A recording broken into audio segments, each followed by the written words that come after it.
Israel और Iran के युद्ध के बाद अब पाकिस्तान को अपने परमाणु बमों की सुरक्षा का डर सताने लगा है। ईरान के साथ युद्ध के दौरान पहले इजराइल और बाद में अमेरिका ने जिस तरीके से ईरान के परमाणु ठिकानों को निशाना बनाया, उसने एक बात साबित कर दी है कि परमाणु सुविधाएं वास्तव में सुरक्षित जगह नहीं है।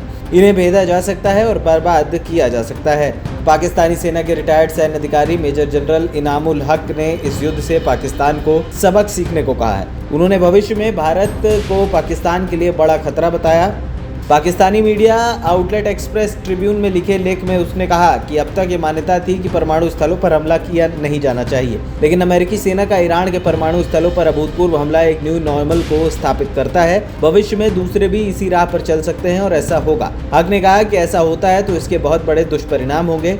उसने कहा कि इजराइल ईरान युद्ध ने बताया है कि परमाणु सुविधाएं अब पवित्र स्थान नहीं है और आशंका जताई कि भारत भी पाकिस्तान के परमाणु ठिकानों पर हमला कर सकता है। उसने कहा कि मोदी का भारत भी नेतन्याहू के नक्शे कदम पर चलते हुए इसे दोहरा सकता है। पाकिस्तानी परमाणु हथियारों को लेकर इनामुल हक का डर यूं ही नहीं है।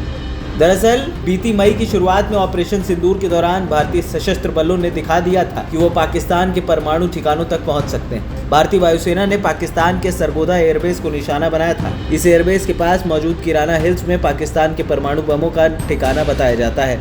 हालांकि भारतीय सैन्य अधिकारियों ने बताया कि उनके लक्ष्यों में पाकिस्तानी परमाणु ठिकानों पर हमला शामिल नहीं था, लेकिन सरगोदा तक भारत की पहुंच बताती है कि पाकिस्तान के एटमी हथियार उसकी पहुंच से बाहर नहीं है। वहीं इनामुल हक ने इजराइल पर ईरान के मिसाइल हमलों का भी जिक्र किया और बताया कि अब तकनीकी लाभ सुरक्षा की गारंटी नहीं है। इजराइल न तो विजयी हुआ और न ही खुद को ईरानी मिसाइलों के हमले से बचा पाया। ईरानी मिसाइलें इजराइल के एयर डिफेंस को भेदने में सक्षम साबित हुई, जिसमें एरो मिसाइल, डेविंग स्लिंग और आयरन डोम शामिल थी। इजराइल की महंगी प्रणाली को कम लागत वाली ईरानी ड्रोन और मिसाइल कॉम्बो ने बार बार घेरा, जिससे ये कमजोर हो गई।